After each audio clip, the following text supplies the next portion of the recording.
si tiene algo que ver en el aumento o en la falta de raíces laterales. Pero en este caso de las raíces laterales, pues tiene un cierto límite donde se puede ver reflejado un aprovechamiento pues óptimo, porque ya después de cierta concentración en el suelo, pues se, se comporta de una manera adversa al desarrollo de este crecimiento. Y en los suministros localizados del nitrato, pues aumenta más el crecimiento de las raíces laterales también. Y tenemos a NRT1, que es nitrate transferasa, creo, que es un péptido, no, que diga, es una proteína que se encuentra en la parte aérea de la planta y que en una deficiencia de nitratos se, fosfo- se fosforila y empieza a transportar auxinas a la parte basal de la planta, o sea, a la raíz, y provoca así la emergencia de nuevas raíces laterales. Y también tenemos lo que son los péptidos, que es el CEP y quinasas ricas en leucina, que estos, bueno, lo que es los péptidos CEP, que es clavata 3, este, ayudan más que nada en la repartición de los nitratos. Por ejemplo, si hay una concentración localizada de nitrato en alguna parte de las raíces, esta se encarga de distribuirlos en los centros de demanda.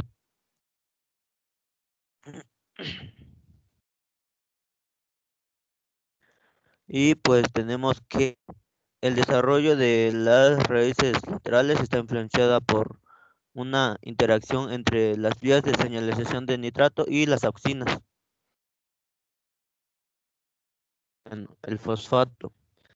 Se dice que ante una deficiencia de fosfato se inhibe fuertemente el crecimiento de la raíz primaria y se estimula el crecimiento de las raíces laterales,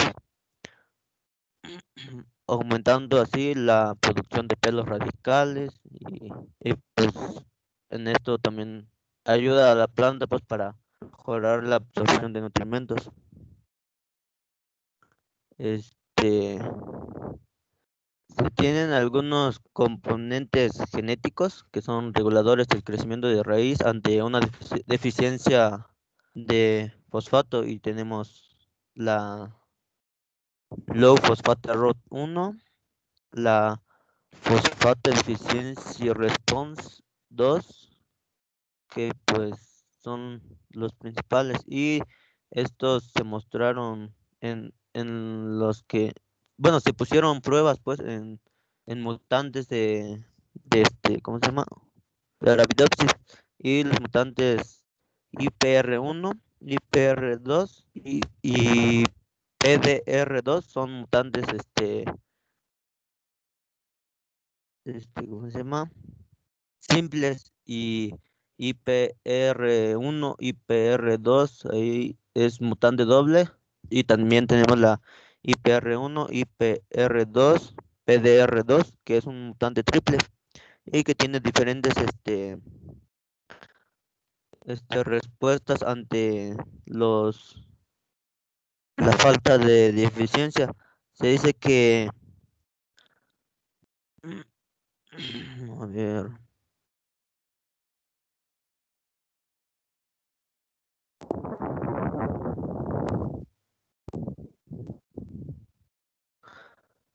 y tenemos, algo. Algo que se me olvidó mencionar en lo de los LPR1 y PDR2, que son, se encuentran en los meristemos apicales de la raíz, y pues son fundamentales en la detección de pérdida de fosfato y desencadenan la inhibición del crecimiento de la raíz primaria.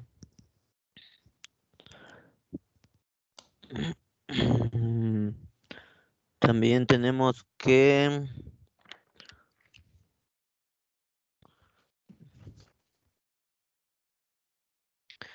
la IPR1, IPR2, IPDR2 no presenta depósito de calosa y en los otros se dice que presentan deposición de calosa ante una limitación de fosfato y pues son por ejemplo el PDR2 es un mutante hipersensible a la deficiencia a la deficiencia de fosfato, al igual que la IPR1 e IPR2.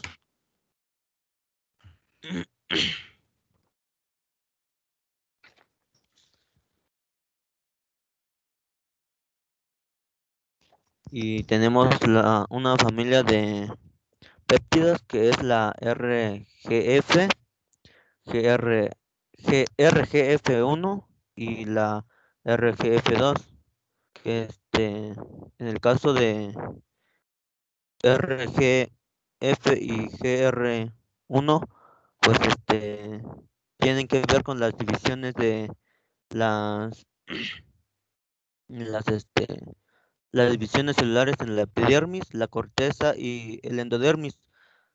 Y pues la RGF y la RGF1 son contrastantes. Por ejemplo, la RGF2 reprime y la RGF1 no, que diga, ambos son reprimen la división.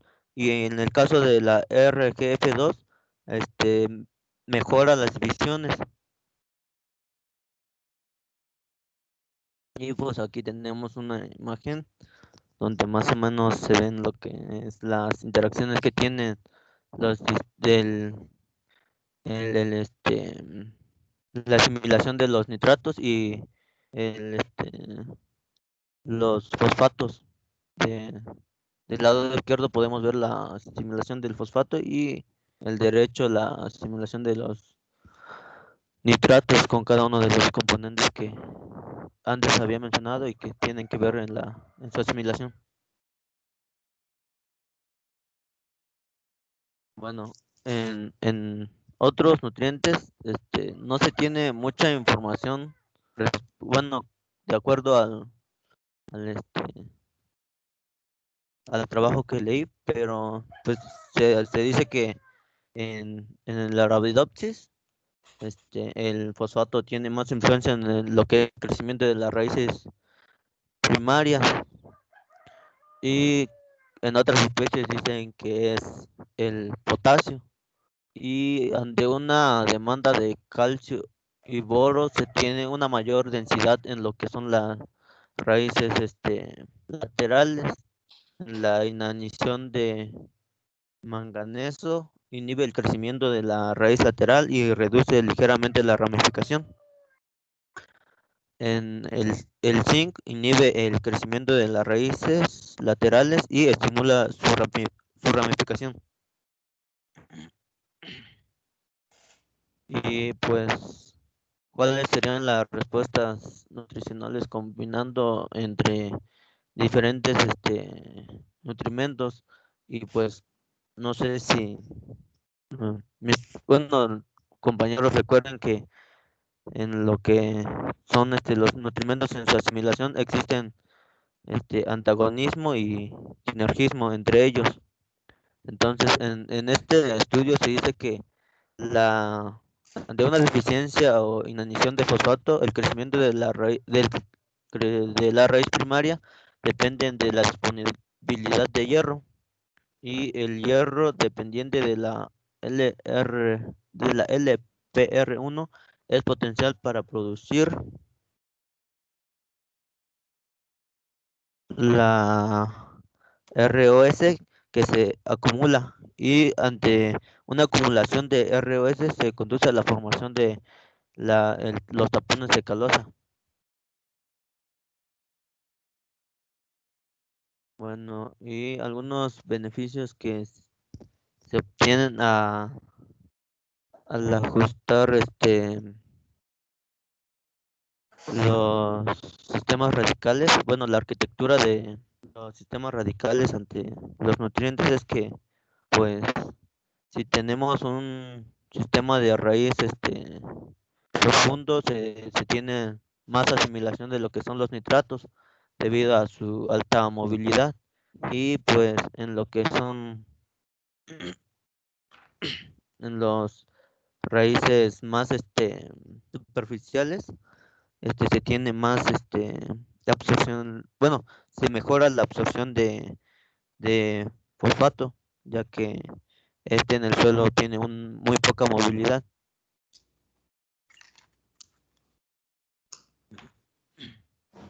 Bueno, en conclusiones, en el artículo se dice que pues sigue teniendo un gran campo de trabajo para investigación en este ámbito porque se necesita más comprender lo que son las asimilaciones de muchos nutrimentos más que se ocupan en el desarrollo de la planta, estos para así correlacionarlos y tener un mejor desempeño en lo que son las asimilaciones de dichos nutrimentos y al igual para obtener una mayor producción que pues esto se ve reflejado mucho en lo que son en la asimilación de nutrimentos para el metabolismo de la planta. No sé si hay algunas preguntas o alguna duda. Muy bien, colega, perfecto. Muy bien la presentación. A ver, recuerde que dentro de la dinámica de las presentaciones se encargó que ustedes como presentadores tengan por ahí algunas preguntas, al menos unas 3 preguntas que van a hacer a la audiencia. Entonces, si tiene por ahí sus 3 preguntas, pues puede dirigir una por una, pues a sus mejores cuates del grupo. Pregúntele, ¿sabes qué? Tu colega, ya les pregunta, les lanza la pregunta, ¿no? A reserva Así es. de que si alguien tiene algún comentario, alguna pregunta, algo que aclarar, porque como quiera que sea, recuerden que todos tienen todos los artículos, entonces como que sí vale la pena echarle un vistazo por lo menos al abstract de los temas que se van a tratar en una sesión, pues para tener, siempre pues va a haber puntos de vista, no diferentes, pero sí contrastantes. A algunos les interesa un tema, un punto, y pues, como que es ahorita el momento oportuno, por si hay algún tópico de interés. Pues está el colega Mendoza que presenta, y pues en última instancia, si yo puedo apoyarlo, ¿no? Porque ahorita quien más conoce del artículo es él. Ajá. Entonces, adelante, si no hay preguntas, entonces, colega Mendoza, usted tiene la palabra. Sí, de hecho en la vez pasada cuando presenté, bueno, estaba presentando y también una disculpa pues para todos porque pues, no, ya no pude continuar, pero hice una pregunta, no sé si alguien la recuerde, A ver, vuelva a plantear, colega. que bueno, cuando empecé en la exposición pasada, no sé si alguien recuerde, dije una pregunta, no sé si alguien la recuerde todavía.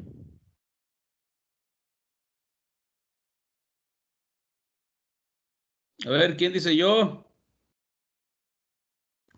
Profe, yo me acuerdo que el compañero preguntó cuáles eran los mecanismos por los que se mueven los nutrimentos en el suelo. Ok. Ávila Torres, ¿verdad?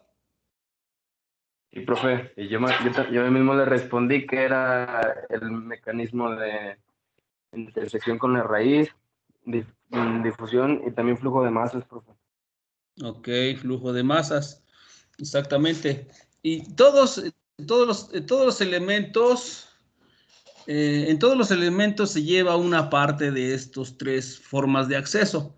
Si bien es cierto, algunas formas de acceso son muy importantes para algunos elementos, en alguna proporción participan estas 3 formas de acceso, ¿verdad?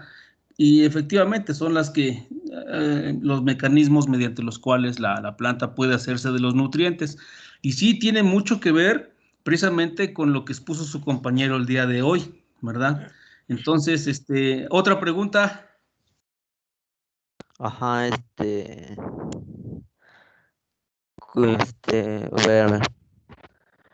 ¿qué opinan sobre la diferencia entre, bueno, las diferentes reacciones que sufren los nutrimentos ante las reacciones de la planta? Por ejemplo, si hay una mayor absorción o hay una disminución en las reacciones ya en lo que es en la producción de la planta. Ok. Todavía tiene por ahí a la mano en su presentación el esquemita donde aparecen todos los esquemitas de las plantas, en donde se observa la parte aérea y la parte de raíces. No, No, no lo tiene a la mano. Es que esa lámina efectivamente ilustra mucho. Son imágenes, son esquemas hipotéticos de lo que ocurre para tratar de explicar el comportamiento de ahorita la lo distribución. pongo, profe, si quiere. Órale, ahora sí, por favor. Y nos ilustra más o menos cuál es el comportamiento en la distribución de biomasa en la planta en función de la disponibilidad adecuada o no de los nutrientes. De hecho, también en el artículo mencionó, al menos para el caso del nitrógeno, que la respuesta de las plantas a la disponibilidad de nitrógeno tiene forma de campana y bueno, eso ocurre para muchos elementos. Es decir, siempre va a haber un óptimo que permite la máxima absorción y crecimiento y va a haber los extremos de muy poco o mucho, ¿no?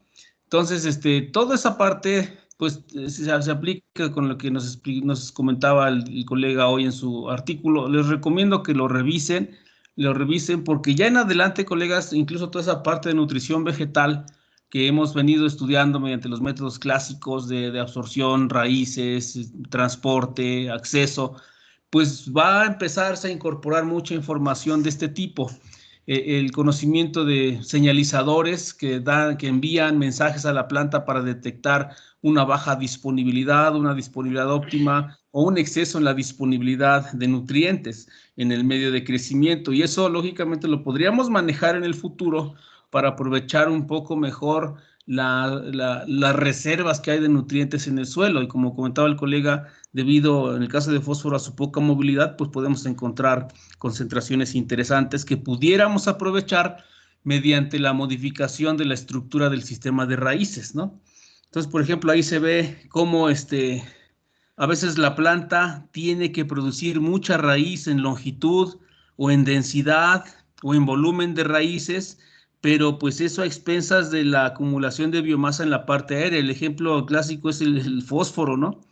El fósforo, si bien es cierto, en una condición de deficiencia reduce su longitud, o sea, el tamaño de la raíz principal, pero incrementa la densidad en sus ramificaciones. Por eso se ven esas dos ovalitos verticales y uno que los une de manera horizontal, porque se incrementa la densidad de raíces para tratar precisamente de tener acceso al fósforo, al poco fósforo que hay en el suelo. Pero si recordamos, las plantas como sistemas pues tienen un total de energía, digamos, ¿no? Tienen un 100% de energía, vamos a llamarle así, pero dependiendo de las condiciones ambientales y como en este caso tiene que formar más raíces, pues eso es a expensas de las reservas que pudo haber canalizado a la parte aérea, por eso se restringe la parte aérea por el costo energético que tiene producir más raíces. Entonces, por ejemplo, y bueno, y así viene para los demás elementos, ¿no? ¿Qué ocurre? De manera esquemática, son básicamente propuestas o de hipótesis esquemáticas de lo que ocurre. Y al menos en la planta de Arabidopsis, como les comentaba, Arabidopsis pues, es una planta que permite hacer este tipo de estudios. Como mencionaba el colega, generar mutantes, por ejemplo, que no tienen ese tipo de péptidos o polipéptidos o que no tienen ciertos genes precisamente para observar su comportamiento cuando interactúa con condiciones de baja disponibilidad de algún elemento en particular en el medio de crecimiento, cuando está bien o cuando está en exceso, ¿no? Entonces ya, como les comentaba, en el futuro toda la parte de nutrición vegetal pues va a tener que incorporar toda esta parte del conocimiento de la expresión genética o la expresión de genes que le ayudan a la planta, por ejemplo, a modificar su estructura en función de la disponibilidad de nutrientes en el suelo. Entonces, fíjense, esto tiene que ver también, colega, mucho con lo que habíamos comentado en algún momento sobre el efecto que tiene el sistema de riego o el sistema de establecimiento de los cultivos en el campo. Cuando hablamos de siembras directas, cuando hablamos de condiciones de temporal, ¿no? Cómo se modifica la raíz de un cultivo que se siembra en temporal contra un sistema que es de riego. Allá hay modificación de la raíz. Si ese mismo cultivo lo manejamos en sistema de fertirriego, ¿sí? Es decir, con riego por goteo, también la raíz se restringe mucho, ya no tiene necesidad de explorar mucho suelo. Y si aparte de eso le ponemos plástico, pues más, porque todo el bulbo húmedo se concentra inmediatamente abajo del plástico y la raíz más bien se dedica a explorar esa parte superficial del suelo. No tiene necesidad de generar un gran sistema de raíces que le permite explorar capas más profundas y toda esa biomasa la canaliza a la parte aérea de tal forma que los cultivos que se manejan en fertirriego y con acolchado pues son más precoces precisamente porque la energía que en ocasiones la planta tiene que utilizar para modificar su sistema de raíces lo canaliza a la acumulación de biomasa en la parte aérea. Ajá. Entonces, vean ustedes toda esta situación y más adelante, pues seguramente incluso a lo mejor vamos a hacer selección de materiales o incorporación de ciertos genes a los materiales que les permitan una mejor adaptación a condiciones de baja disponibilidad o de tolerancia a la presencia excesiva de algunos otros iones en el suelo, ¿no? Que sean indeseables y pues que la planta, hay que evitar que la planta, al menos por su forma de raíz, no tenga acceso o por los mecanismos de identificación y de señalización en la raíz, pues también eviten que estos elementos puedan entrar a la planta y le ocasionen problemas, ¿no? Porque finalmente, cuando estos identificadores y señalizadores pues activan o desactivan ciertos receptores en la membrana que ayudan o inhiben, ¿no? la entrada de esos, en este caso de los iones como nutrientes, pero a lo mejor para algunos iones que no son deseables, ¿no? A lo mejor podríamos incrementar la tolerancia a la presencia de sodio, evitando la formación de receptores en las membranas que permitan el acceso, ¿no? Eso puede ser una hipótesis, ¿no? Pero más adelante, gracias a que pues están haciendo muchos estudios en Arabidopsis, y como planta modelo, toda esa información pues puede irse aplicando y acomodando a las plantas cultivadas y particularmente a los materiales que nosotros manejamos en la agricultura, sean plantas o sean, bueno, cualquier otro cultivo, y en el caso particular nuestro, pues las hortalizas, ¿no? Que como comentábamos en la actualidad, pues ya muchos materiales son híbridos que se les han estado incorporando algunas características favorables, ¿no? Y sobre todo ahora con la parte de las alteraciones pues del entorno, pues materiales resistentes tanto a factores bióticos como abióticos, ¿no? Precisamente para no alterar o alterar lo menos posible el funcionamiento de estas plantas y que puedan desarrollarse dentro de los parámetros normales y que puedan rendir el potencial para el cual fueron diseñados. Muy bien, otra pregunta. ¿Qué es lo que realiza el NRT 1.1 para, bueno, qué es lo que le pasa cuando transporte, bueno, antes de transportar auxinas a la parte, a la raíz, pues? A ver, ¿quién dijo yo? ¿O se la quiere dirigir a alguien? No, a quien quiera. Abierta, órale. ¿Quién dijo yo?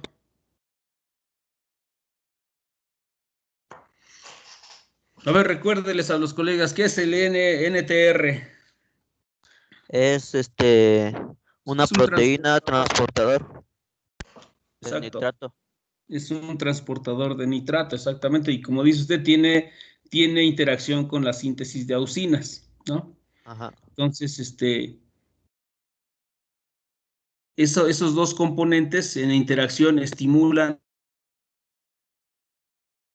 o no la formación pues, de raíces nuevas.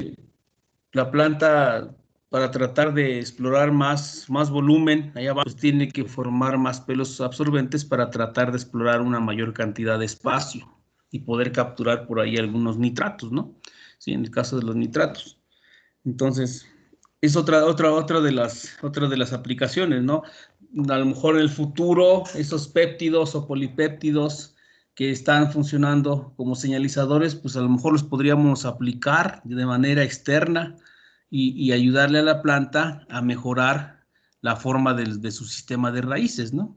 ¿Sí? Entonces, esa puede ser otra de las aplicaciones, como ahora se aplican aminoácidos, seguramente vamos a poder echar mano de esas nuevas herramientas, ¿no? Que ya se están identificando, ¿verdad? Por ejemplo, ahora aplicamos aminoácidos a las plantas y bueno, ahí hay varias hipótesis de su actividad en las plantas, ¿no? Que algunos, sobre todo el glutámico, que se incorpora rápido al metabolismo de la planta e implica, entre comillas, cierto ahorro energético en la síntesis de aminoácidos, ¿no? Y entonces a lo mejor, una vez identificados claramente qué tipo de péptidos y polipéptidos actúan a nivel de la raíz, que pudiéramos aplicarlo nosotros de manera exógena para que alguna parte de estos pudieran ayudarle a la raíz a modificar su estructura para que se adapte a una condición pues, más restrictiva desde el punto de vista del contenido de suelo, o en el caso nuestro, que se adapten a un volumen reducido que nosotros inducimos con los sistemas de riego presurizados, como les comentaba. O sea, forzamos a la planta a que tenga un sistema de raíces pues muy superficial, de tal forma que tiene poco acceso a las reservas del suelo. Ahí nuestra responsabilidad, para que eso no se convierta en un problema, es asegurar que mediante el fertirriego estemos abasteciendo la suficiente agua y la suficiente cantidad de nutrientes para que ese sistema modificado, el sistema de raíces modificado, muy reducido, pues no sea una limitante.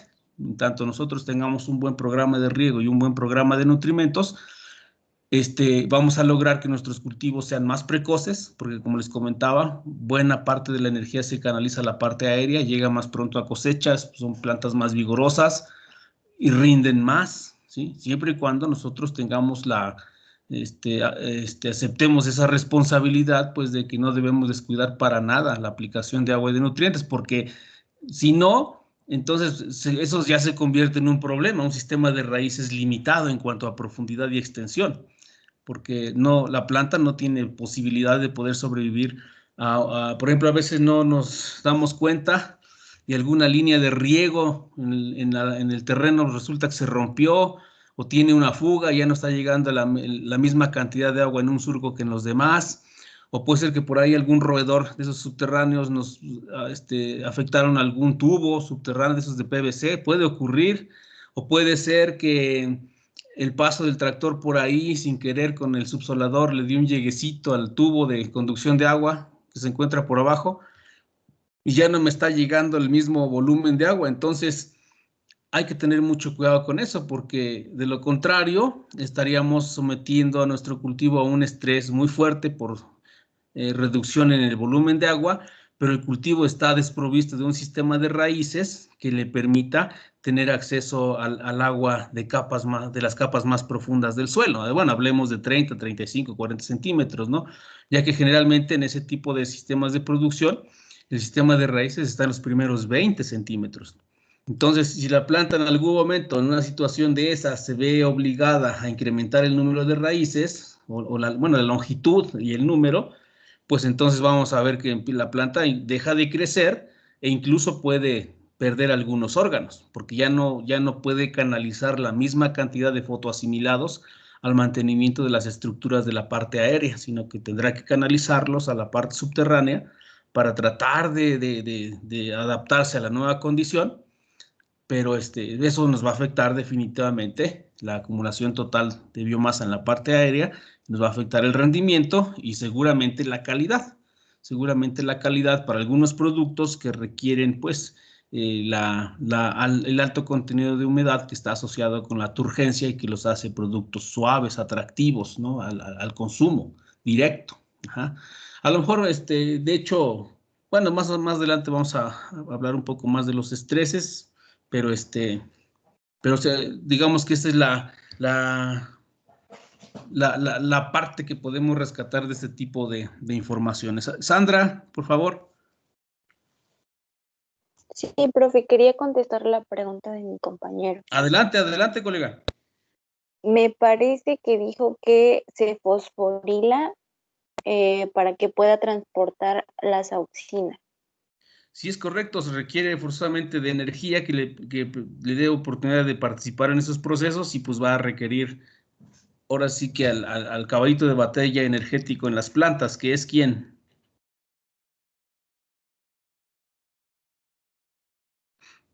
Profe, no pude escucharlo, ¿me puede repetir, por No, favor? sí que efectivamente, para que ese transportador pueda hacer su función adecuadamente requiere pues la energía necesaria. ¿Y quién es nuestro caballito de batalla en el aporte energético en las plantas? No. ¿Sí? Ya lo ATP, dijo. no sé. El Exactamente, fósforo. fósforo. Correcto, muy bien, colegas, perfecto. Pues no sé si alguien tenga algo más. Si no es así, pues le agradecemos al compañero Mendoza. Bien estuvo bien la presentación. Recuerden, pues mucho de lo que estamos viendo, por ejemplo, este artículo, si bien es cierto, no se hizo en plantas cultivadas, porque uno, pues, bueno, podría esperar eso, pero mucho de la investigación básica que se hace en la actualidad para tratar de entender algunos mecanismos internos de la planta, básicos que nos permitan entenderla y explicarla, pues se hacen en este tipo de plantas modelo, que es Arabidopsis thaliana. Entonces es una planta también que con cierta facilidad se pueden inducir mutaciones precisamente para estudiar qué pasa cuando a la planta le faltan ciertos segmentos, ¿no?, de su ADN o ciertos genes. Ajá. Lo mismo ocurre para cuando se hacen estudios de bioreguladores. Entonces, y más cosas, ¿no? Y más ahora que se está trabajando con toda la parte de estrés ambiental, biótico y abiótico, pues Arabidopsis está haciendo la planta modelo, en virtud de que se tiene ya un conocimiento bastante profundo de todo el genoma de esta planta. Entonces, muchos trabajos de investigación en la actualidad de punta se están haciendo en Arabidopsis. Ya nosotros, nuestro quehacer como agrónomos es aprovechar toda esa información que generan otros científicos, los biólogos, los bioquímicos, que podemos aprovechar y aplicar ya a nuestras condiciones productivas. Entonces, nunca olviden eso, que nosotros los agrónomos somos un puente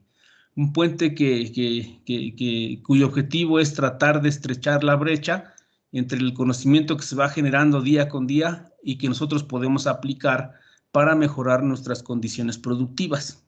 Entonces, nunca olviden eso.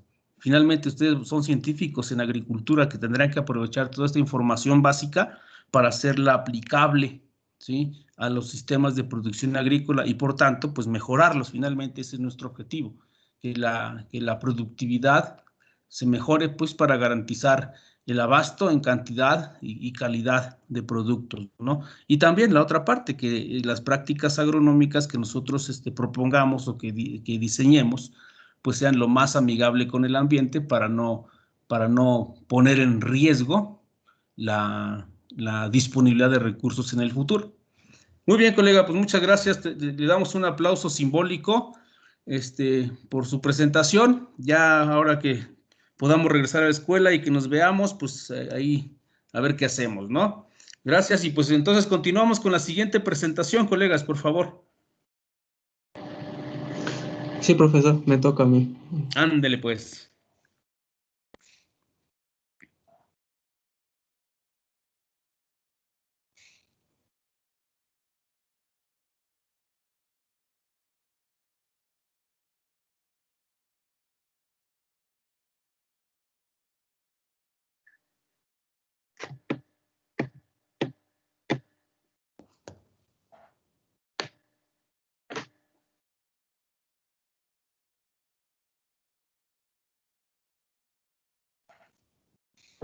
¿Ya logran verlo, profesor? Ya, colega. Muy bien. Gracias. Pues buenas tardes, profesor. Buenas tardes, compañeros. A mí me tocó el artículo de bioestimulantes y estrés en cultivos. Ok. Y a continuación lo presentaré.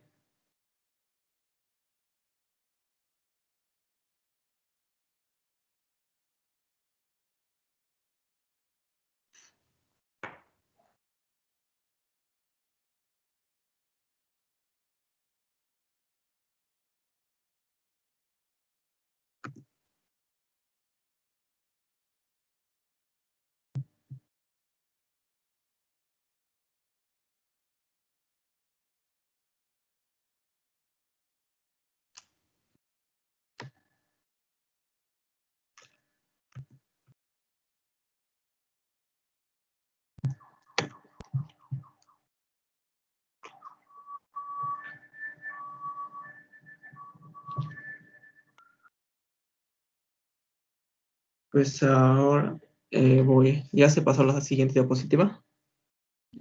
Sí, ya está. Ok. El papel de los bioestimulantes y biofactores como aliviadores del estrés abióticos en plantas de cultivo.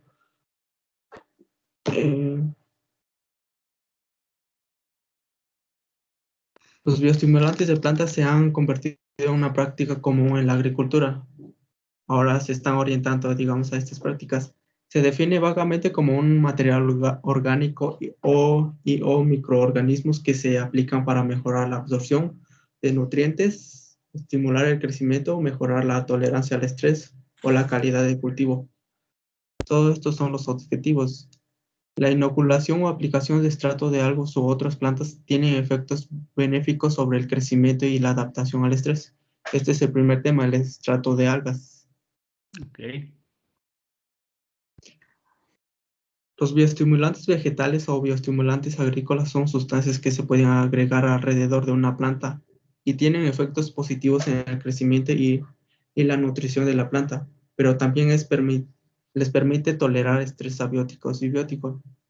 La mayoría de los bioestimulantes de la planta se agregan a la rizosfera para facilitarlos.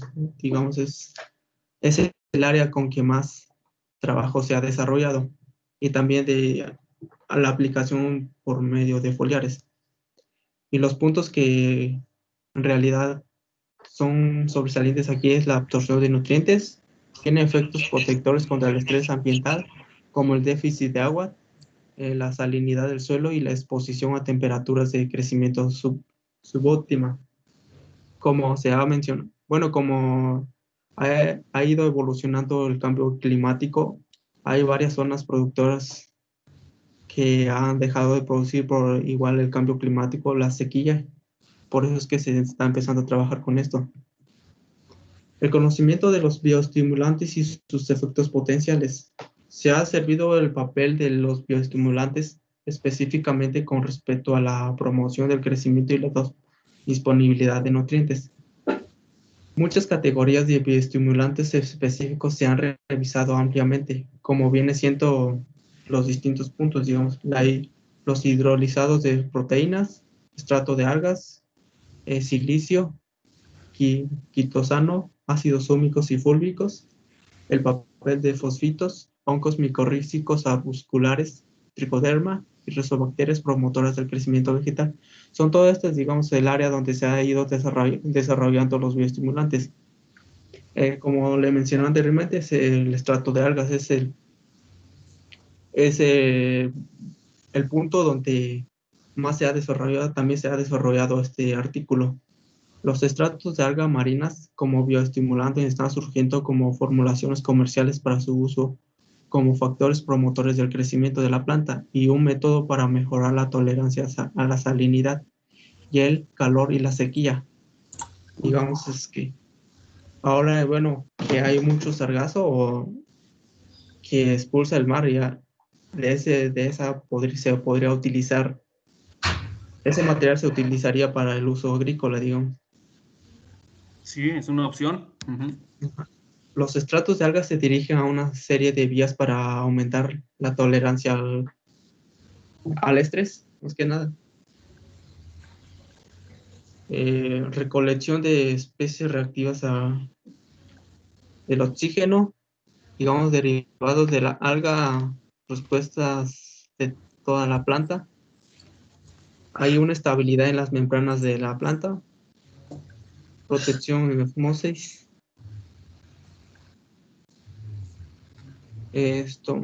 Regulación sobre los estomas, digamos, regulación de la transpiración con, digamos, mayor conducción del xilema, dirigidas a raíz, principalmente que es el agua de la zona de más disponibilidad de agua en la zona de raíz. Y como se mencionaba anteriormente, el etileno, bueno, como mencionó usted, profe, en las clases anteriores, que la hormona con mayor área o que está ganando área en sus estudios es el etileno y niveles de auxinas. Y estos son los tipos de alga que se han incursionado, que se han así hecho estudios y se ha extraído el estrato.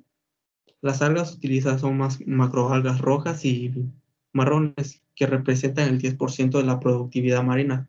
Las macroalgas se han utilizado como fertilizantes orgánicos durante miles de años y todavía se utilizan. Bueno, como dice aquí, se han utilizado durante miles de años, pero como a la Revolución Verde se incursionó, se orientaron mejor al área, digamos, de fertilizantes sintéticos, y como que se fueron olvidando de estos materiales vegetales. Posteriormente, ahorita que ya se ha ido deteriorando el medio ambiente y los terrenos en que se aplican los fertilizantes, ahora se están orientando al orgánico, ¿no?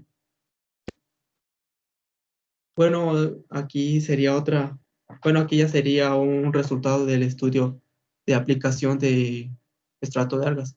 Un trabajo muy reciente se ha centrado en el estrato de alga y su capacidad para mejorar la tolerancia al estrés por frío.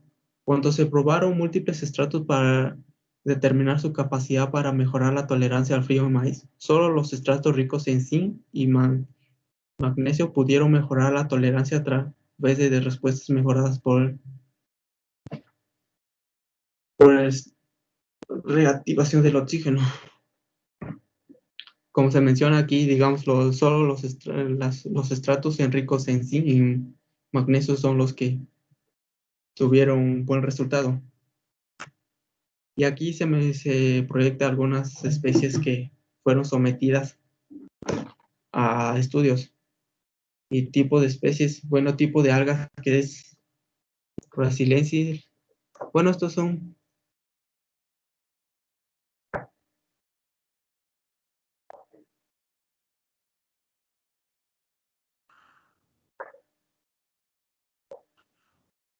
sí, son especies, digamos, que posteriormente se van a mencionar más adelante.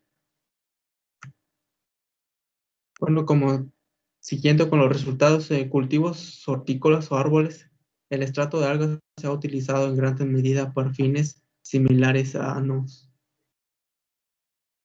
¿qué especie? Nodunzu. Aumento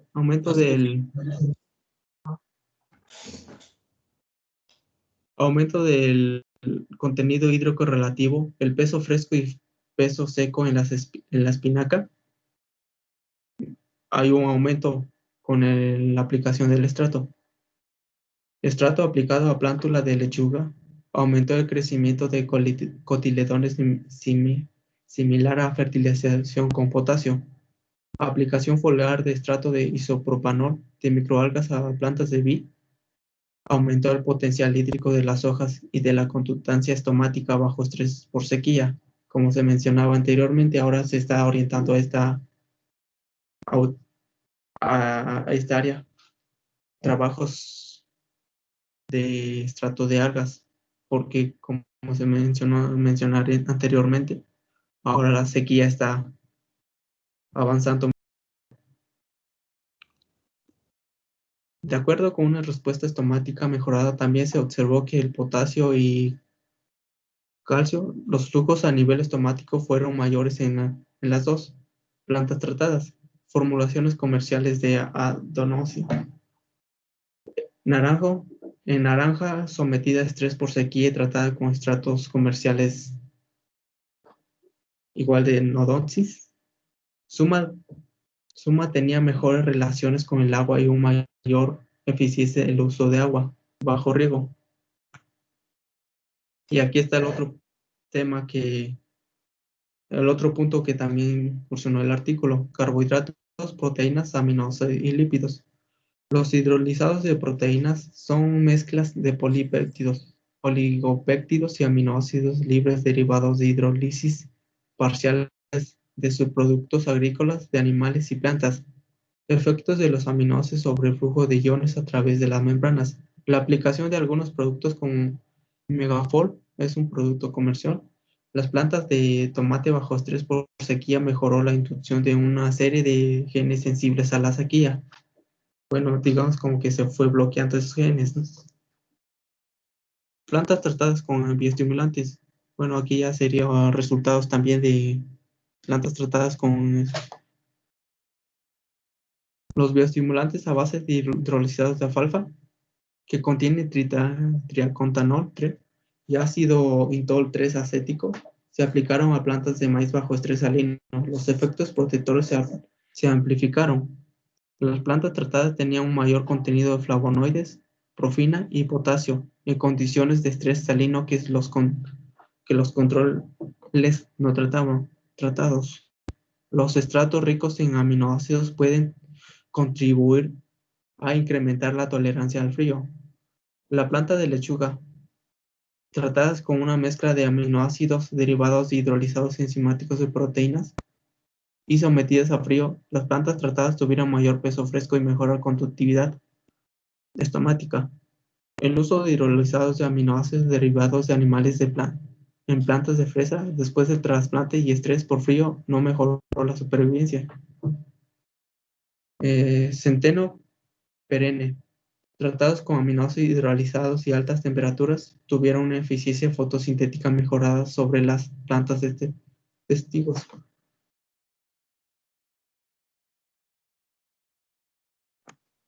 Y aquí está otro esquema donde los mecanismos de clave dirigidos a carbohidratos, proteínas, aminoácidos y bioestimulantes a base de lípidos. Aquí digamos carbohidratos, los carbohidratos, digamos, disparan los objetivos de recolección de reactivación de oxígeno, protección de osmosis, digamos, osmosis, objetivos también a la raíz, aplicación principalmente a la raíz. Hay disponibilidad de nutrientes.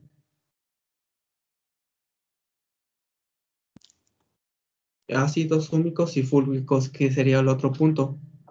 Las sustancias húmicas y fúlvicas son las principales componentes orgánicas de los lignitos, el suelo y la turba. Los ácidos húmicos y fúlvicos son productos por la biodegradación de materia orgánica que resulta en una mezcla de ácido que contiene fenolato. Los ácidos fúlvicos son ácidos húmicos con mayor contenido de oxígeno y menor peso molecular. Aquí se muestran los dos, molécula de ácido húmico y fúlvico. Y aquí digamos otro esquema que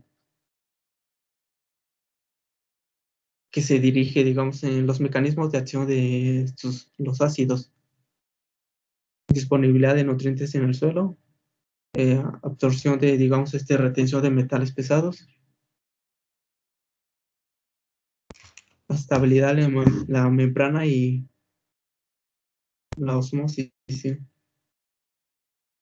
Existen varios ejemplos que indican el potencial de estas sustancias para mejorar la tolerancia al estrés abiótico en las plantas. Pretratamiento de festuca alta, pues el pasto, y rastreo Bengrans, Agrontis palaotris, con extracto de algas y ácidos húmicos aumentó la hidratación de las hojas en condiciones de suelo seco, así como el crecimiento de las raíces, el crecimiento de los brotes y la capacidad antioxidante. Y también otros resultados sometidos, digamos, a este experimento con ácidos húmicos y fúlvicos.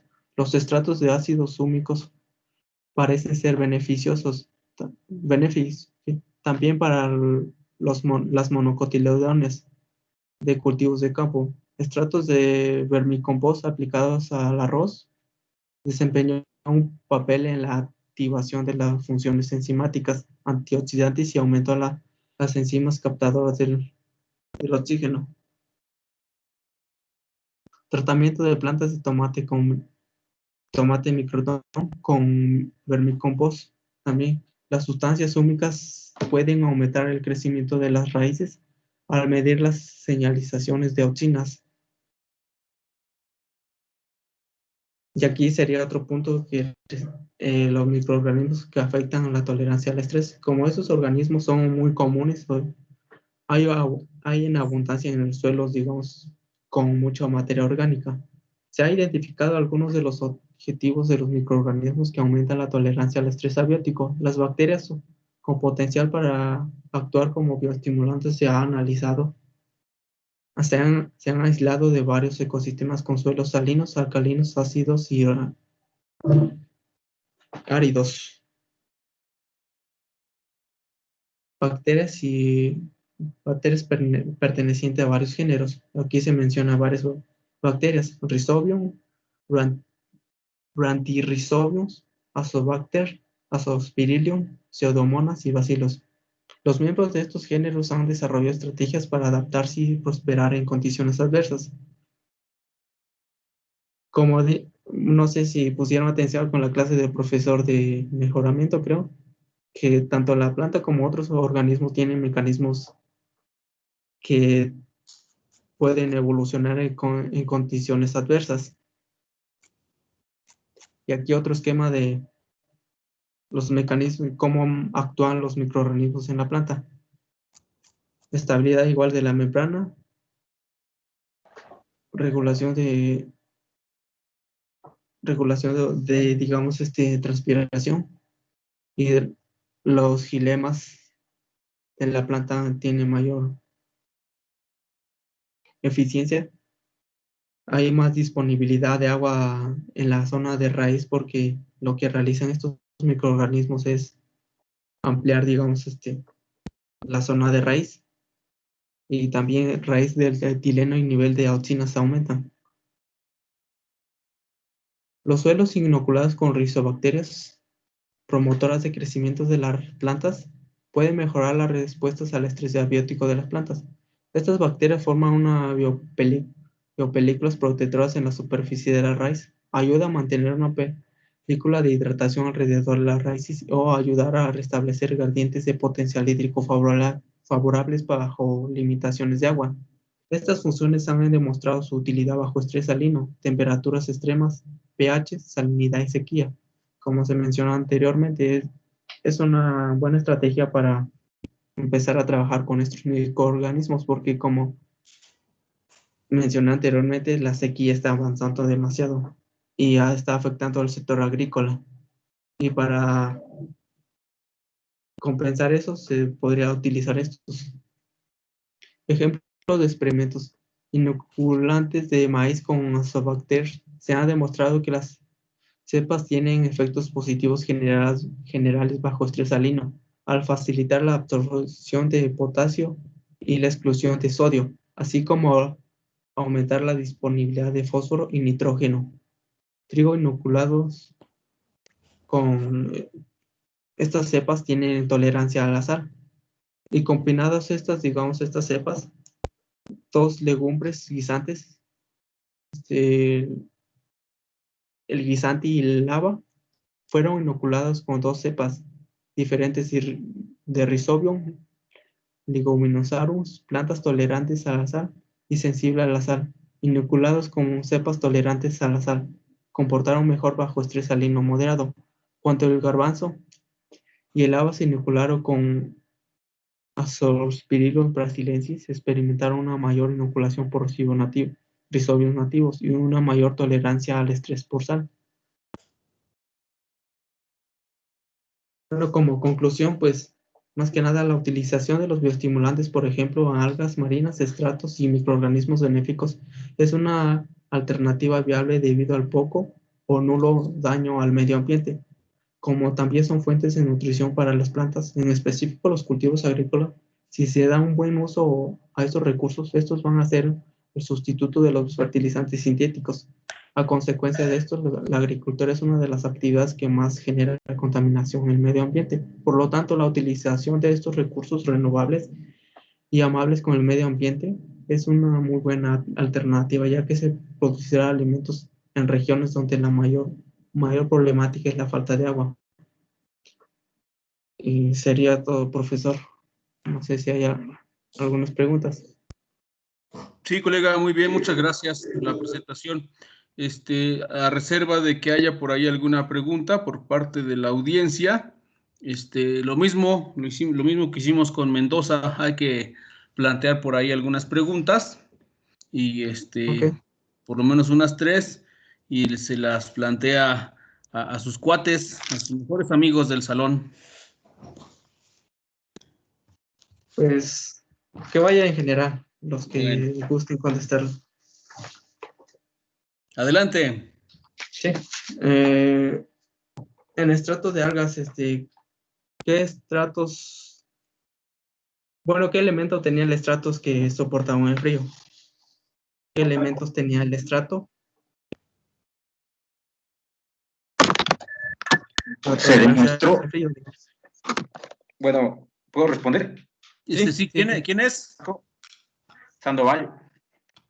Sí. Sandoval.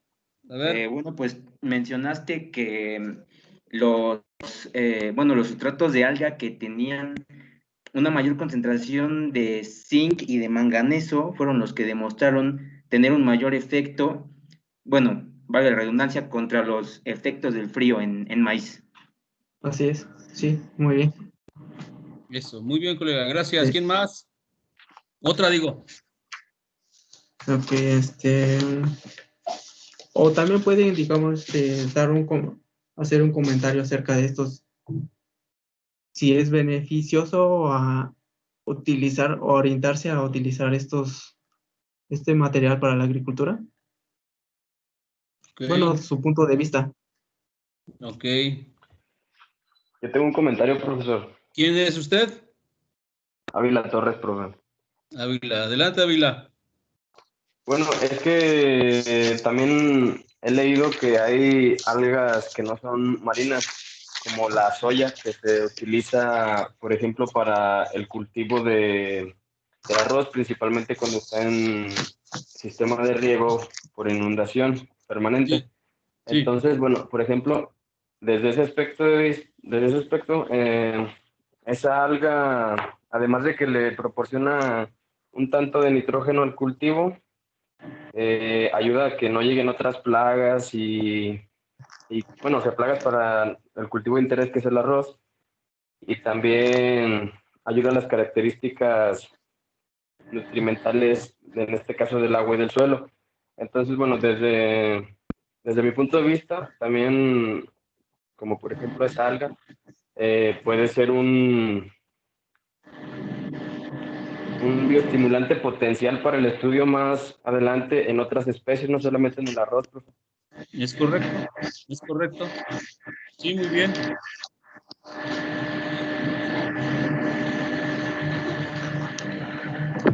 Hay por ahí un poco de ruido. Jerónimo.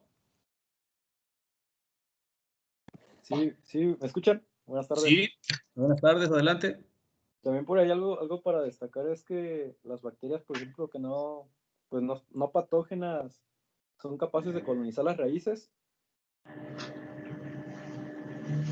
y tienen como puntos, ahora sí que positivos, ¿no?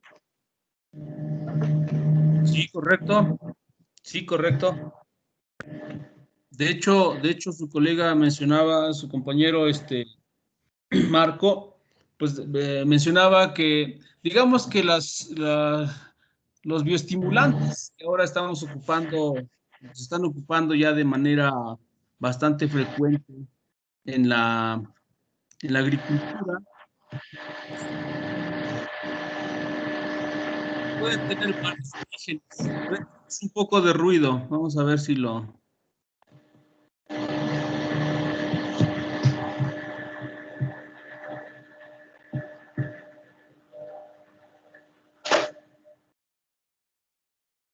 Ok, ya estuvo. Sí, entonces comentaba que hay diferentes fuentes para hacer bioestimulantes, ¿no? Pueden ser extractos de estas fuentes o pueden ser directamente, por ejemplo, en el caso de los microorganismos, pues los microorganismos. Entonces su compañero mencionaba que puede haber bioestimulantes elaborados a partir de extractos de algas y para el caso particular de la bioestimulación se utilizan principalmente las algas pardas, las algas rojas, las algas verdes, ¿no?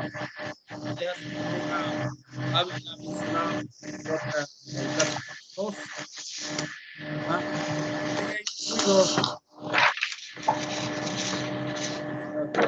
ruido. Entonces, otras fuentes de bioestimulantes, pues pueden ser extractos vegetales de algunas plantas de interés, extractos de microorganismos. También hay bioestimulantes que llevan en su composición una buena carga de aminoácidos. Ya mencionaba su compañero que puede ser de origen animal o puede ser de origen vegetal. Tradicionalmente, ya hace unos años, cuando empezó el boom de la incorporación de aminoácidos a la agricultura aplicados vía foliar, la principal fuente eran subproductos de origen animal y principalmente se utilizaba la sangre para hidrolizar las proteínas y obtener los aminoácidos. No obstante, en la actualidad la tendencia es que se incremente como insumo las proteínas de origen vegetal, particularmente se trabaja con hidrolizados de soya. Y eso es así porque algunas normas regulatorias en algunos países en los que México exporta productos, sobre todo en Europa, están prohibiendo el uso de insumos con aminoácidos de origen animal por alguna razón. Si bien es cierto, cuando uno hidroliza esas proteínas, pues ya nomás podemos aprovechar los aminoácidos, cualquier cosa que vaya por ahí se desintegrará, sobre todo si son hidrólisis ácidas. Pero aún así está habiendo restricciones, entonces hay que tener mucho cuidado. Si en algún momento ustedes en alguna agrícola o en alguna empresa o ustedes mismos están manejando un producto para exportación, sobre todo al mercado europeo, tengan mucho cuidado de no utilizar insumos que tengan aminoácidos obtenidos de fuentes o de insumos de origen animal, sino básicamente de origen vegetal. Los otros se pueden utilizar, por ejemplo, para aplicar al suelo, pero no vía foliar, ¿sí? Que suele utilizarse con mucha regularidad, y sobre todo en cultivos de hortalizas, de frutillas y algunos otros frutales. Entonces hay que tener mucho cuidado. Y la otra, pues son todos los microorganismos que mencionaba el colega. Incluso como bioestimulantes también podemos incluir ahí los licitores, como el ácido salicílico, ¿no? Las betaínas también. Entonces, como su nombre lo dice, un bioestimulante, pues es una sustancia que ni es fertilizante, no es fertilizante, más bien ayuda a mejorar los procesos de absorción, al mejorar la condición de crecimiento y desarrollo de las plantas. Tampoco es un bioregulador, ¿no? Tampoco es un bioregulador porque no tiene la capacidad de modificar la expresión de algún proceso fisiológico específico. Tampoco son insecticidas, si bien es cierto su aplicación puede estimular algunos procesos de resistencia sistémica inducida en las plantas contra plagas y enfermedades, tampoco es un insecticida, es una sustancia, es un compuesto que ayuda a mejorar los procesos fisiológicos dentro de la planta y que se mejoran pues en respuesta a la incidencia de algún factor de estrés. Abióticos, como ya ha comentado su colega, que pueden ser altas o bajas temperaturas, puede ser sequía, puede ser radiación, puede ser presencia de sales, ¿no? Y para la parte de factores bióticos, como les comentaba, de manera indirecta, la aplicación de estos bioestimulantes puede desencadenar respuestas de resistencia en las plantas. Y eso, por ejemplo, los fosfitos, el ácido salicílico, como comentaba, las betaínas también son sustancias que pueden activar ciertos mecanismos en la planta, pues que a veces están dormidos por ahí. Y fíjese lo interesante de la aplicación de los elicitores como bioestimulantes. Eso quiere decir que en la planta existe mucha información genética que ha venido guardando por miles o millones de años, que en algún momento le permitieron subsistir a una condición adversa, biótica. Y como ahora pues ya no está ese problema, no obstante, si se activa, la planta lo manifiesta, de tal forma que se puede defender del ataque de algunos insectos o de algunos microorganismos, ¿no? Mediante los mecanismos de resistencia sistémica inducida o adquirida. Y eso esos mecanismos los podemos activar con la aplicación de algunos bioestimulantes. Entonces también tienen un efecto favorable, indirecto, como lo comentó el colega, indirecto, sobre la protección contra plagas y enfermedades. Entonces tampoco son insecticidas, son sustancias bien interesantes que de alguna manera ha implicado mucho debate para definirlos, porque pues ahora sí que hacen de todo, pero de a poquito, o sea, no se pueden catalogar ni como fertilizantes, ni como bioreguladores, ni como insecticidas o fungicidas, ¿no? Son sustancias generalmente de tipo orgánico, con algunos componentes inorgánicos como el ácido salicílico o los fosfitos, que ayudan a la planta a funcionar mejor, incluso en condiciones de estrés, ¿sí? De condiciones ambientales que pudieran ser limitantes para el desarrollo de nuestros cultivos.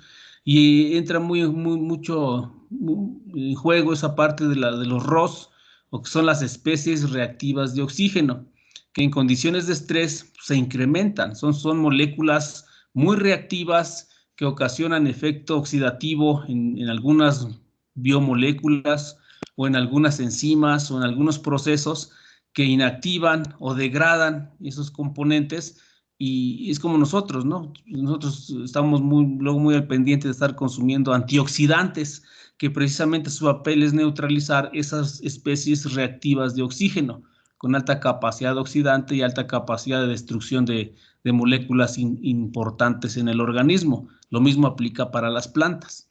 Entonces, todo lo que nos sirva para disminuir o neutralizar esas especies reactivas de oxígeno está bien, porque nos ayuda a evitar el daño oxidativo, ya sea a diferentes componentes, sobre todo biomoléculas importantes en la fisiología de la planta, pues que la van a dañar y que van a disminuir su capacidad productiva. Entonces, para eso nos ayudan los antioxidantes, ¿sí? Entonces, la verdad es que los antioxidantes que van en esos bioestimulantes. Entonces, están teniendo mucho auge. Es cierto, también hay muchos mecanismos que se están estudiando. Como les comentaba por ahí al inicio, actualmente ya la incorporación de la ómica a la agricultura pues está permitiendo identificar procesos muy específicos dentro de la planta, pues que sí nos van a dar luz y herramientas para explicar muchos de estos procesos que ahora sabemos que ocurren, porque hay respuesta favorable en la planta, pero sí se tiene que trabajar todavía un poco más, pues para empezar a hacer un poco más de generalizaciones, ¿no?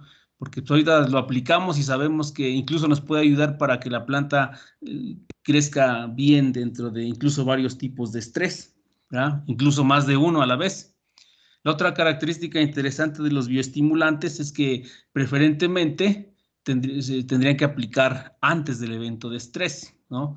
Porque al aplicar un bioestimulante que va a enviar una señal a la planta para producir algunas sustancias de protección, pues de preferencia tiene que aplicarse un poquito antes para que haya tiempo de que la planta se prepare con la síntesis de esos compuestos.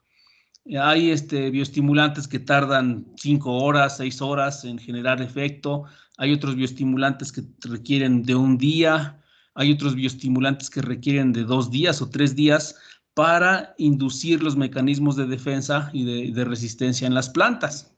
Eso quiere decir que los bioestimulantes preferentemente deben aplicarse de manera preventiva. A veces funcionan cuando se aplican al momento del evento de estrés, y a veces no funcionan dependiendo el grado del estrés si se aplican después, ¿no? También hay límites. Entonces sí tenemos que ser muy cuidadosos en el manejo de los bioestimulantes. No son el remedio, más bien son como un seguro. Estos seguros que uno compra y que a veces no usa, pero está preparado para cualquier eventualidad, ¿no? Y en virtud de eso, ahora pues lo que se recomienda es utilizar bioestimulantes de amplio espectro, ¿sí? De amplio espectro, para que la planta pues de alguna manera se encuentre pues protegida de la incidencia de algún factor abiótico que puede ser alta temperatura o baja temperatura.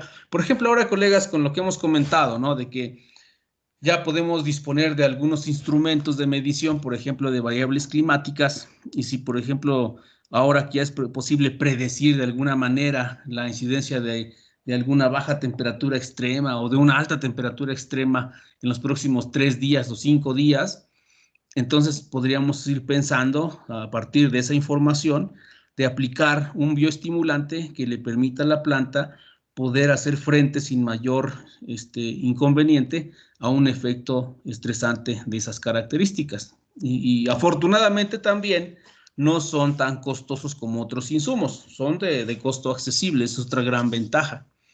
Por eso la gente pues, los está utilizando. Por ejemplo, para ciertos grupos de cultivos, colegas, porque ustedes, aparte de hortalizas, van a manejar muchos otros cultivos, ¿no? Básicos, frutales, frutillas. Entonces, por ejemplo, a lo mejor imagínense que están como responsables de una área, de un estado, de una región de producción agrícola de temporal, por ejemplo, de maíz o de frijol, qué sé yo. Creo que valdría la pena incorporar dentro de la técnica de producción algunos bioestimulantes para que la planta tolerara mejor, por ejemplo, las condiciones que se presentan durante la canícula. Creo que funcionaría hacer algunos ensayos para que la planta, cuando ocurren esas condiciones de alta temperatura y de escasez de agua, pues que la planta no manifieste o no se vea seriamente dañada por la incidencia de estos factores ambientales y mediante la aplicación de algún bioestimulante poder atenuar el efecto adverso que ocasionan esas condiciones que comúnmente son perjudiciales para la producción de los cultivos, ¿no? Entonces, es como que podríamos ir pensando en la incorporación de estos productos que, como les digo, no son tan costosos y pudieran formar parte del paquete tecnológico para condiciones ambientales que en alguna época del año pueden ser restrictivas, ¿no? Muy bien, falta una pregunta.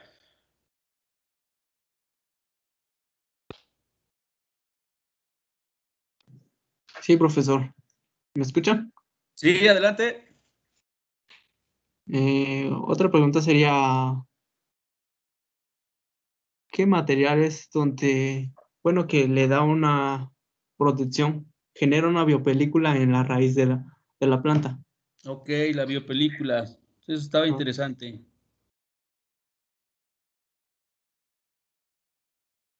Su nombre lo dice, biopelícula. ¿Quién dice yo? Me dice su nombre y ya para anotar la respuesta.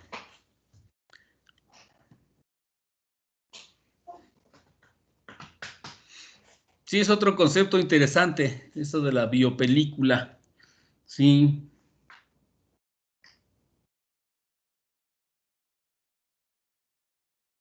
El biofilm. A ver, creo que no hay nadie. Pero es una característica importante de los bioestimulantes o del uso de microorganismos en general. Precisamente mucho de la ayuda que hacen la aplicación de microorganismos benéficos a la planta, bueno, al sistema de raíces de la planta, es precisamente esa red de interacción que se hace entre las poblaciones o las colonias de microorganismos sobre la superficie de la raíz. Ajá, y sirve como estructura de protección, pero como comentaba usted, en esa biopelícula, por ejemplo, las hifas de algunos hongos o las estructuras de algunas bacterias permiten precisamente captar agua aún en condiciones de escasez que la planta puede aprovechar.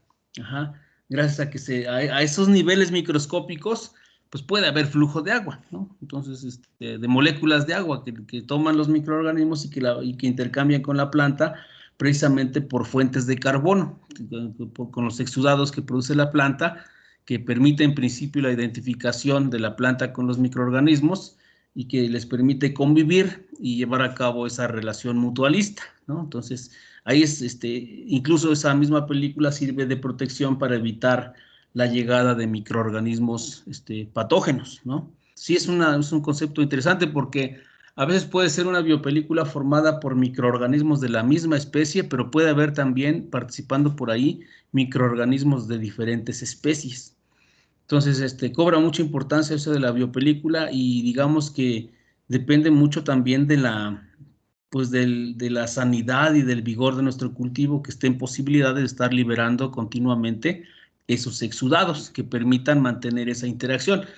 Incluso, cuando se trabaja con bichos benéficos, se recomienda estar haciendo ciertas reinoculaciones. Por ejemplo, me ha tocado estar algunas empresas que hacen inoculaciones por lo menos una vez al mes, ajá, para estar reforzando precisamente esas poblaciones de microorganismos en interacción con el cultivo, porque se ha observado que la cantidad y la calidad de los exudados cambia dependiendo del estado fenológico de los cultivos.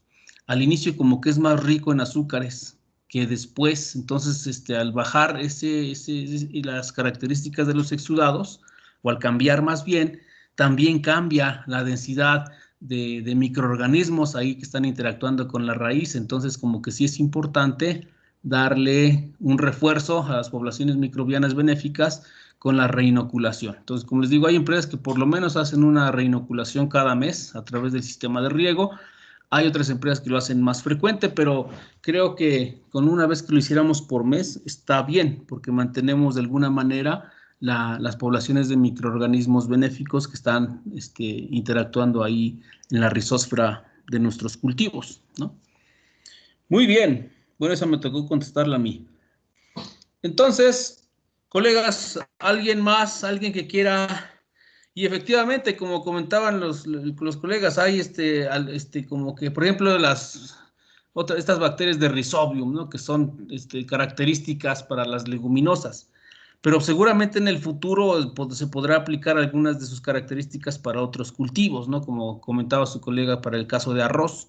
A lo mejor se hacen extractos de esas algas que pudieran aplicarse vía foliar y que tienen algunas sustancias dentro de todo el cóctel que hay ahí en los microorganismos que puedan ayudarnos a estimular algunos procesos en las plantas, ¿no?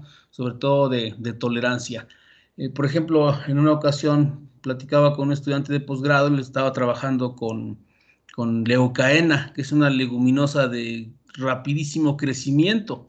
Entonces, se quedó en el tintero, ya no pudimos seguir con los estudios, pero es muy posible que en los ápices de crecimiento de esa planta pues tengamos una gran carga, por ejemplo, de bioreguladores que pudiéramos extraer, ¿sí? Incluso de algunas fuentes de nitrógeno ahí que pudiéramos extraer y usarlo como extracto de aplicación para otros cultivos, sobre todo cultivos hortícolas, ¿no? Que requieren pues de la estimulación, en este caso la bioestimulación en las etapas iniciales de crecimiento o en las plántulas, ¿no? También pudiera ser. Entonces, aprovechar esos altos contenidos de bioreguladores y de compuestos orgánicos en esas plantas de gran tasa de crecimiento, incluso en condiciones adversas, ¿sí? Y pues, ¿por qué no ir pensando en una extracción comercial y fabricar nuestros propios bioestimulantes, ¿no? O bioreguladores a partir de ápices de crecimiento de esas plantas, ¿no?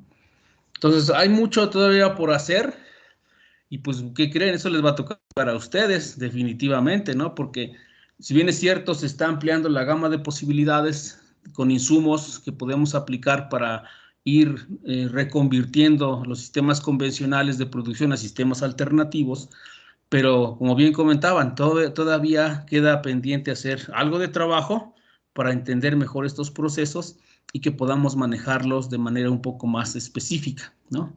O más bien de manera más general, porque a lo mejor habrá algunos extractos de amplio espectro y pues podemos incluso identificar en qué grupos de cultivos podríamos aplicarlos, ¿no? Muy bien, colegas, perfecto. Entonces, pues, ¿qué creen? Ya faltan solo 7 minutos, ya no nos va a dar tiempo otra presentación. Entonces, vamos a dejarle aquí y antes de que se me olvide, colegas, el lunes a la hora de la clase, vamos a iniciar a las 7:30 como siempre, pero a las 7:45 vamos a salir de la clase para que resuelvan el primer examen del curso, que tiene que ver con toda la parte general hasta plántula, incluso toma en consideración las 2 primeras presentaciones sobre metabolitos y lo de raíz. Ajá. Entonces ya hasta ahí viene cubierto. Entonces les comento de una buena vez por si se me pasa. Vengan preparados, no olviden su calculadora porque hay una parte de cálculos. Ajá. Entonces a las 7:45 en la sección de tareas o incluso al correo les va a llegar una actividad que simplemente tienen que abrir y es el examen. Está programado para que se aplique de las 7:45, seguramente se les va a abrir a las 7:46 y se va a cerrar a las 9 horas, ¿sí? Les encargo mucho, casi de manera encarecida, que no se esperen a enviar su examen a las 9, porque por alguna razón a veces ya no pueden enviar el examen y se cerró la plataforma y ya no hay chance de enviar su examen, ¿sí? Entonces, aprovechen lo mejor que puedan su tiempo. Solo son 30 preguntas, ¿sí? Solo son 30 preguntitas. Viene 3 de falso y verdadero, viene de opción múltiple y vienen algunos ejercicios. Entonces, programen bien su tiempo para que estén enviando su examen a las 8:55, para que tengan un margencito de 5 minutos, porque a veces las máquinas, no sé por qué razón, empiezan a trabarse a última hora y resulta que pues se llegaron las 9 y ¿qué creen? El examen ya no va a salir. ¿Sí? A partir de las 9:01 se van a quedar con su examen ahí. Entonces, pues se van a quedar sin calificación. Hay que evitar eso. O sea, podemos evitar problemas a futuro con esas consideraciones. Entonces, encargo mucho que no se esperen hasta el último momento para enviarlo. ¿Sale? Entonces, pues gracias, colegas, por sus participaciones que han sido buenas, abundantes. Eso está bien. A los colegas que han presentado, pues también muchas gracias a ustedes por su tiempo y pues que tengan un excelente fin de semana, colegas. Cuídense mucho y nos vemos, por favor, el lunes tempranito. ¿De acuerdo? Pásenla bien a todos. Sí, profe, Vale, gracias. profe, gracias. Gracias, Hasta luego. profe. Adiós. Sí, profe, gracias. Hasta luego.